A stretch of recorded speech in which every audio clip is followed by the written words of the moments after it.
I don't have a problem with the idea of parents who stay home with their kids. It's not like that.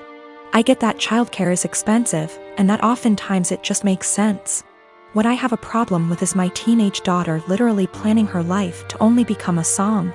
As in, no college, no jobs, no certifications, nothing at all to support herself until that time might come. I told her that it doesn't have to be college, that not everyone needs college, but that she needs to do something to start making money to put away so that, if anything goes wrong with her plan, she has a way to support herself and the potential kids. Her feedback was that her backup plan was me and my husband. She would move in with us and go from there. We would help them survive. I told her then, what happens if we die, or we're incapacitated? She said, I don't know, Mom, this is ridiculous. None of it is going to happen. I told her bluntly that I don't want her becoming Nancy Botwin 2.0, that if something happens, she needs to have a backup plan and something behind her other than relying on other people. I emphasize that again, it does not need to be college. She can start working retail to learn customer service skills that she can carry on to doing call center work from home if need be. She can start working as a receptionist somewhere. She can do any number of things. But she says no, she's going to plan to be a som. With that all in mind, I asked her, when she graduates high school, what is she going to do? She said, just try to find a husband. Maybe marry someone in the military. I asked her again, in between that time, how is she going to pay her bills? Her rent? She said she assumed she would be living at home. I told her no, and that she would be moving out. She could live at home if she gets a job or tries to get some kind of community college degree or certification. But that if she insists on being a deadbeat loser and waiting for a man to come and rescue her, she's on her own. This didn't go over well, and I am now being held up as totally unreasonable, mean, etc. I don't think I'm wrong at all. I want to set her up for a lifetime of success and happiness. If this wonderful man who comes and whisks her away, knocks her up, etc., gets injured or dies, I don't want to have her come knocking at our door because she can't afford to take care of herself. He's a fashion photographer, meaning he works alongside many beautiful women in his profession. Stylists, hair and makeup artists, and of course, models. This is actually how we met. I modeled my way through college and he photographed me, after which we became friends and eventually started dating. We have been together now for almost 3 years. I've since stopped modeling, but he is still a photographer. Never once in our relationship has he given me any reason to question his fidelity. With the exception of me, he has never dated or even befriended any of the models he has photographed. That was, until Rachel came into the picture. I've met Rachel. She seems like a fun chick, the type of girl who draws a lot of positive attention just by entering a room. She's beautiful, but her personality really shines through. She makes you feel like you're her best friend when you're talking to her. A very cool person through and through. That said, I'm not the only one who feels this way. My boyfriend also adores Rachel. The first time he photographed her, he stayed late at the studio and discussed ideas for their next shoot for nearly 3 hours. He was actually late for a night out with me because of it. But he's always had terrible time management, so I didn't think anything of it. The lateness has now become a steady, recurring factor in their shoots together. They hang out long after the stylists and makeup artists leave the studio. They also text a lot, and he's always smiling to himself and laughing when he reads the messages she sends him. At first he would show them to me and try to include me in on all the fun, without me asking. But he abruptly stopped doing that around 2 weeks ago. He tilts his phone away from me now when Rachel messages him. I'm not the jealous type, but if my BF had a history of doing this with the other models, I'd let it slide. The fact that he is only like this with Rachel, and me, I suppose, makes me wary of what might have transpired between them. Rachel herself has stopped talking to me. We used to communicate and have an easy, casual friendship via IG and Snapchat, but she pretty much ignores me now. Guilty conscience? I don't know. The real kicker is, my boyfriend now has a photo of Rachel as the wallpaper on his phone. He's apparently proud of the concept and the editing, and claims it has nothing to do with Rachel herself. Which is totally believable, but doesn't sit right with me. I told him that and he told me I was being irrational. Rachel is single, by the way. She and her BF broke up around 3 weeks ago.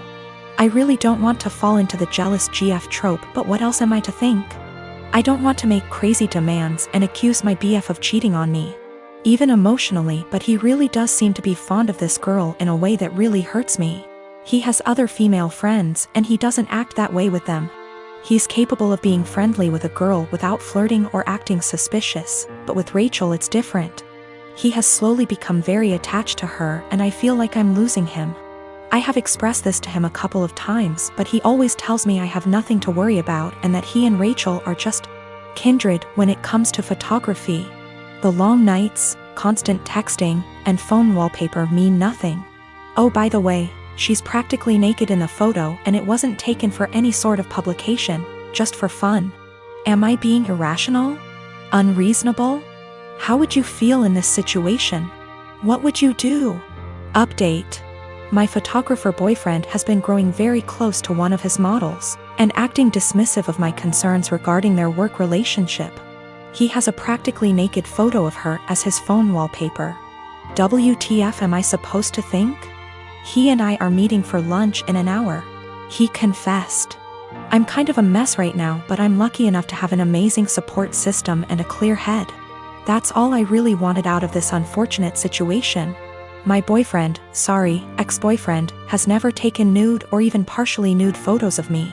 Although I modeled in high school and university, my primary focus has always been stage acting. He took my headshots. That's how we met. Not that it really changes anything.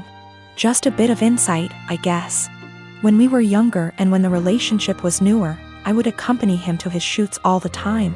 But my own career is very time-consuming nowadays. I know of multiple model/photographer relationships where they accompany each other to every shoot. And I've nothing against doing that, but I personally would rather just trust that my SO is on their best behavior. Obviously what happened here kind of squashes that, but I stand by it. If I have to be there in order to make sure my SO faithful, chances are they'll find other ways to cheat. Okay, now for the good stuff, or I guess, the bad stuff. I met him for lunch Friday afternoon. We went to our favorite sushi joint overlooking the ocean, and I ordered more than I could handle, stuffing my face while trying to decide how to broach the topic of Rachel, but most importantly, our relationship. I went into that meeting with a righteous, ass-kicking speech prepared, but I forgot every word of it almost immediately after we sat down. I guess he could tell there was something on my mind, because he asked me if I was all right, if he had done anything to upset me. Snorts. Yes, Ian, you've upset me very much, actually. As soon as I gathered the confidence to look him in the eyes, I point blank asked him, "What's going on between you and Rachel?" His mouth flew open as if he were completely and utterly taken aback by the implication, but I cut him off with, "Do not bullshit me." I tried my best not to let anger get the best of me, I really did. I wanted to stay cool, calm, and collected like so many women on this sub. You know the ones. Those intense stories of cheating husbands wherein the wife takes to relationships, garners a ton of support, and then updates us later with a well-constructed storybook post detailing the evidence she has collected against him and the meeting she had with her uncle or sibling, who just so happens to be a divorce lawyer. Yeah, I'm not a badass like that. I wish I were. But I'm honestly just an overly emotional doormat, and I knew going into this meeting that I was either going to cry or gouge his eyes out with my mind. Because I had somewhere to be later, I took a hard left and got super angry. He could see it in me, the anger bubbling over. The people in the restaurant were starting to stare at us, too. In order to save face, I threw money on the table, with tip, and told him to meet me in the parking lot. If I'd had a switchblade on me, I can't say for certain I wouldn't have channeled my inner jet and beat his to the pavement. Kidding. Totally kidding. We met inside my car. He climbed in after me, his head down as though he were ashamed or, I don't know, guilty? I asked him how, and he explained everything to me. No preamble whatsoever. The moment he met Rachel, he felt some type of way towards her. He couldn't tell whether it was just a silly crush or something more, but he knew she felt it, too. How cute. They kissed the first night they met. The night he nearly stood me up. They had crazy, emotional, forbidden intimate the night she and her boyfriend called it quits. And they've been ever since. He mentioned he has always used a condom with her, but I don't care. I'm getting tested. I should mention Rachel was the one who was broken up with in her previous relationship. I don't know why or how. I didn't ask and I don't care to know. Funnily enough, Ian said he doesn't want to be with Rachel, he wants to be with me. And he even provided text messages to show that he's the one who decided not to pursue anything with her on official grounds. But I told him I give zero about what he wants. And unless he can go // his eyes, he should get the out of my car and erase me from his mind before I erase him. I literally said that. In any case, I went home later that day and drank a lot.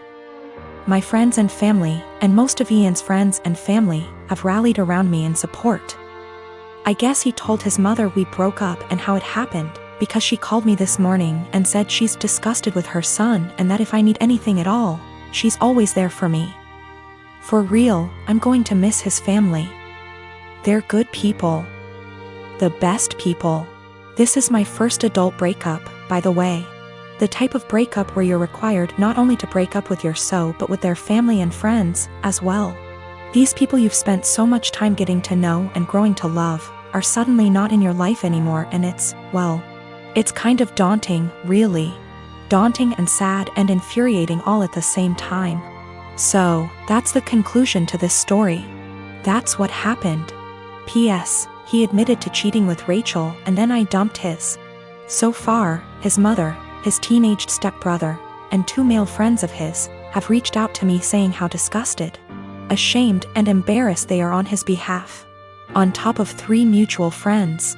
It hasn't been 2 days yet. My newborn's pediatrician is always so crowded in terms of size of waiting room versus number of people waiting. It requires a certain amount of etiquette controlling your kid, because there are no toys, no play area, no real space for shenanigans. Enter lady with 4 kids, a newborn, 2 toddlers, and a kindergarten-aged kid, little girl in question here.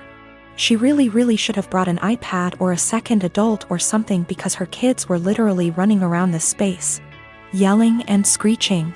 The mom was oblivious to all of her kids except the newborn, who was quietly breastfeeding while mom was glued to her phone screen. Accordingly, other people were put in the awkward position of having to discipline her kids.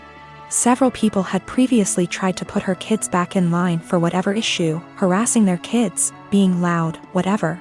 Her kindergarten-age daughter, who clearly had some kind of special needs, was absolutely enamored with my newborn and his stroller. She was asking me if she could push it around. No, she was getting super close to my newborn, stop. And was generally just being annoying. FFS at one point when I wasn't looking and was preoccupied with my own kid. She went digging in my diaper bag and throwing my stuff onto the chair and the floor. My newborn was really fussy because we were there for a sick visit and he wasn't feeling well.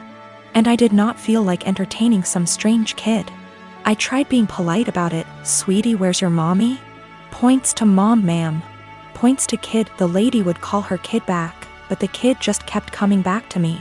Rinse and repeat. I told her she needed to stay with her mom. Little punk says I don't wanna and keeps trying to touch my son, my stroller, our stuff. Finally, I'm trying to fix a bottle of formula while holding a screaming baby and listening to this little girl like a broken record. Why is your baby crying? Why is your baby crying? Make him stop. I don't like that, and her annoying self knocks my bottle of formula off the table and into my stroller. So now I'm out formula, kid still screaming, and I have a huge mess that I don't have a great way to clean up. I'm at my wit's end. I raise my voice at this kid. Look what you did.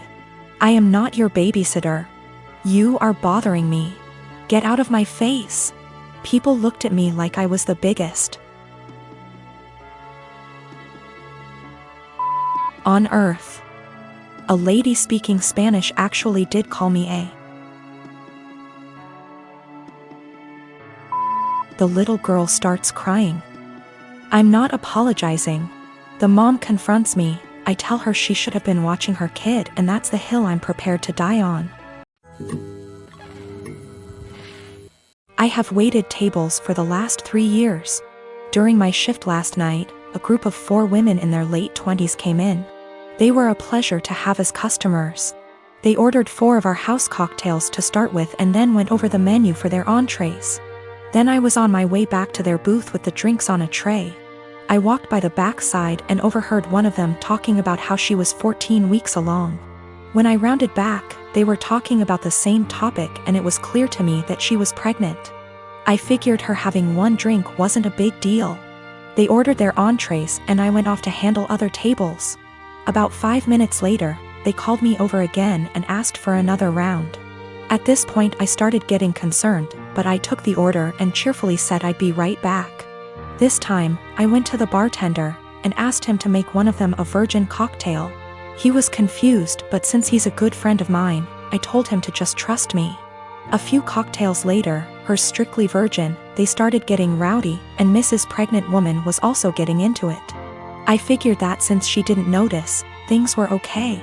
The problem came when I took them their check, and they asked to split the bill at the register.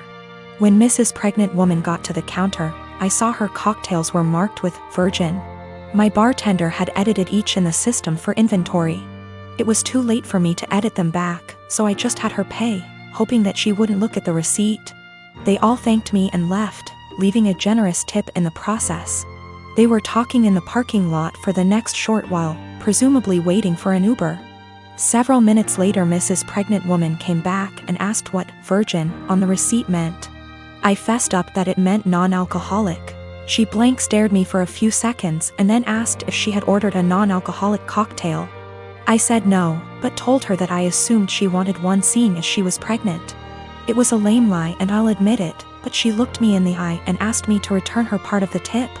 I did so. Then she talked to my manager. My manager took me into her office and literally shrieked at me until hoarse.